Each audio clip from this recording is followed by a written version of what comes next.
Halo, Assalamualaikum warahmatullahi wabarakatuh. Kembali lagi bersama saya Faruk Zulfikar. Di video kali ini kita akan bahas tentang mindset bisnis online. Nah, alhamdulillah sudah banyak yang sudah berhasil menjadi agen Kremo Kids ya, tembus omset ratusan juta per bulan ya. Ini juga sama Buting, awalnya gaptek, usianya sudah 60 tahun. Alhamdulillah setelah kita bimbing, akhirnya beliau dapat tembus omset hingga ratusan juta. Nah, yang pertama yang akan saya bahas tentang produk murah lawan mahal. Nah, produk murah itu tidak menjamin laku keras. Ingat Bapak Ibu ya. Dan produk mahal pun pasti laku keras jika sudah tahu strateginya. Nah, ini adalah berdasarkan pengalaman pribadi saya. Nah, sekarang ini yang saya rasakan dan saya lihat gitu ya, banyak beberapa reseller Kremo Kids yang masih belum mengerti tentang perbedaan ini gitu ya. Nah, ini Bapak Ibu harus tahu juga tentang perbedaan mana produk murah dan produk berkualitas. Nah, ini contoh ya, saya pernah beli spare part mobil kondensor itu yang berkualitas, harganya 1.950.000 dengan produk yang murah. Nah, pada saat membeli produk yang murah gitu dengan harga yang murah, itu kualitasnya sebanding dengan kualitasnya. Nah, dalam hitungan jarak setahun itu spare partnya udah rusak lagi. Nah, kalau misalkan yang berkualitas itu ternyata bisa sampai 5 sampai 7 tahun kuat gitu. Nah, ini berdasarkan pengalaman pribadi saya gitu ya. Nah, karena ada harga itu, ada kualitas. Biasanya harga murah hanya membuat orang tertarik di awal. Tapi setelah mereka tahu pentingnya kualitas produk, harga bukan jadi prioritas utama Bapak Ibu. Sebenarnya tidak ada produk yang mahal, tapi market yang belum teredukasi dengan baik. Nah, ini dari sisi ketahanan juga, produk berkualitas itu lebih awet dibanding produk yang harganya murah. Nah, apalagi dalam jangka panjang, produk berkualitas itu terhitung lebih murah dibanding produk yang murah. Kayak contoh tadi ya, saya membeli spare part mobil yang harganya 1.950.000 dengan yang 600 ribuan.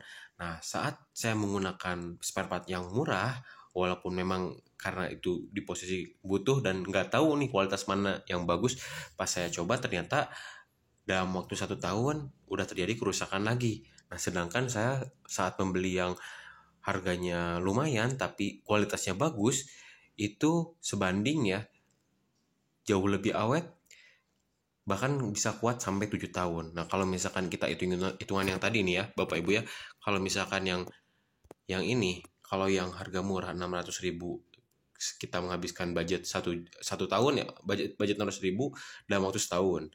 Nah, kalau misalkan yang 1.950.000 ini untuk 7 tahun. Kalau misalkan kita hitungan dalam jangka panjang, tetap kalau yang harga produk murah jatuhnya malah lebih mahal. 600.000 kali 7 aja udah lumayan 4 juta lebih ya. Kalau misalkan produk yang memang berkualitas walaupun mahal, justru lebih awet dan kuat itu. Jadi ada harga, ada kualitas ya. Belum tentu Bapak Ibu menjual produk murah itu laku keras. Tapi kalau misalkan Bapak Ibu menjual produk berkualitas pun pasti laku kalau misalkan tahu strateginya. Nah, dari sisi profit ya, untuk mencapai keuntungan angka 1 juta, misalkan, kalau misalkan Bapak Ibu menjual produk yang harga murah, yang kualitasnya biasa, contoh untungnya Rp5.000 dikali 200 piece, itu baru kita bisa dapat sekitar 1 juta. Atau Bapak Ibu mau pilih yang produknya berkualitas dan untungnya gede, hanya menjual 20 piece, misalkan untungnya mau 10.000 kali 20 piece pun sama, untungnya 1 juta. Jadi ini tergantung ya. Sebenarnya tidak ada yang salah, tidak ada yang benar, tapi ini tergantung pilihan Bapak Ibu masing-masing. Bapak Ibu mau mengeluarkan effort atau usaha yang lebih banyak untuk mendapatkan kuantitas yang banyak, atau Bapak Ibu berjualan produk yang berkualitas gitu ya. Itu balik lagi Bapak Ibu ya. Nah, contoh seperti ini Bapak Ibu ya. Nah, di Kremo Kids juga sebenarnya kita sudah sediakan sih harga murah dan harga yang cukup lumayan gitu ya. Ini tentu perbedaan harga ini sebanding dengan kualitasnya. Ini contoh kaos yang kiri itu harganya 25.000. dari sisi bahan itu beda ya. Bahannya agak tipis, lumayan agak kasar, sablonannya juga lumayan. Jadi nggak terlalu jelek banget, tapi ya lumayan lah untuk sebanding dengan harganya. Nah, harganya yang 48.000 pun sebanding dengan kualitasnya gitu. Dari bahannya lebih tebal daripada yang 25.000. Sablonannya lebih kuat ya. Kalau misalkan mau dicuci berkali-kali pun tidak akan luntur, tidak akan rusak. Terus yang ketiga itu bisa di custom namanya gitu ya. Misalkan ada nama anaknya, konsumen memiliki anak. Nah, kan ini kaos untuk anak nih. Nah, kaosnya tuh bisa kita custom ada nama anaknya. Jadi jauh lebih worth it gitu ya, sesuai dengan kualitasnya gitu. Kalau kualitasnya bagus, ada harganya, dan kualitasnya murah juga, ya ada harganya segitu gitu ya. Jadi sebanding dengan kualitas.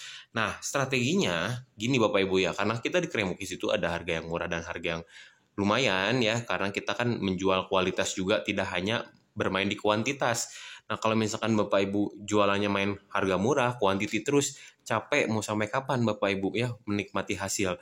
Nah, tentunya kita harus fokus juga untuk menjualkan produk yang berkualitas sehingga keuntungan Bapak Ibu bisa berlipat ganda. Jadi strateginya adalah harga murah itu kita gunakan untuk menarik pengunjung. Ingat Bapak Ibu ya, untuk menarik traffic, untuk membuat banyak orang senang dengan produk kita gitu ya. Memang sih kalau yang harga murah ya kualitasnya sebanding lah gitu. Tidak bisa disamakan dengan harga yang berkualitas gitu. Karena ada harga, ada kualitas. Jadi kalau misalkan Bapak Ibu mau jualan yang harga murah juga silahkan. Pastikan untuk menarik banyak pengunjung ya. Mereka lakukan pembelian. Kalau mereka senang dengan produk kita, pasti mereka akan repeat order gitu ya. Nah, jadi kalau misalkan mereka sudah ngetes kalau misalkan dalam bahasa marketing itu adalah first bite, mereka tuh harus melakukan pembelian produk dulu pertama ke kita supaya mereka trust dengan kita. Nah, kalau mereka sudah trust, sudah yakin, mereka akan ditawarkan dengan produk yang lebih berkualitas, yang lebih mahal pun mereka nggak jadi masalah ketika mereka sudah ngerasain produk yang kita jual ternyata berkualitas. Itu seneng banget konsumen, bahkan bisa repeat order berkali-kali gitu ya. Jadi kuncinya seperti itu Bapak Ibu ya, harga murah kita untuk tarik pengunjung, sedangkan produk berkualitas untuk meningkatkan keuntungan dan membuat nyaman konsumen, karena produk yang kita jual berkualitas sehingga konsumen terus melakukan repeat order terhadap kita gitu ya. Karena alhamdulillah sudah banyak ya reseller dan agen yang penjualnya udah bagus-bagus. Itu balik lagi Bapak Ibu ya, harga murah tidak menjamin Bapak Ibu laku keras, tapi harga mahal pun bisa laku keras kalau Bapak Ibu sudah tahu strateginya. Nah, ini strateginya Bapak Ibu ya. Harga murah kita gunakan untuk menarik pengunjung, sedangkan produk yang berkualitas untuk meningkatkan keuntungan dan membuat nyaman konsumen. Gitu. Nanti kita akan bahas tentang cara teknis bagaimana cara jualan di WhatsApp. Nah, pola berjualan online-nya seperti ini Bapak Ibu ya, gambarannya. Jadi Bapak Ibu semua itu datangkan pengunjung dari berbagai sumber traffic Bapak Ibu ya. Jadi Bapak Ibu datangkan lewat Facebook, Instagram, TikTok, SEO, dan lain-lain, arahin ke WhatsApp. Nah, kalau sudah masuk ke WhatsApp, baru kita konversi pengunjung jadi pembeli masuk ke database. Jadi, nanti kita arahkan ke website toko online atau konversi langsung di WhatsApp Bapak Ibu masing-masing. Nah, untuk secara teknis nanti kita akan bahas di video berikutnya ya, Bapak Ibu, tentang teknis. Yang penting Bapak Ibu harus paham dulu tentang hal ini. Jadi ya, semua media sosial kita akan gunakan untuk mengumpulkan database di WhatsApp ya. Nanti di WhatsApp baru kita lakukan konversi penjualan di website toko online atau konversi langsung di WhatsApp itu sendiri. Oke? Sampai sini Bapak Ibu semoga paham.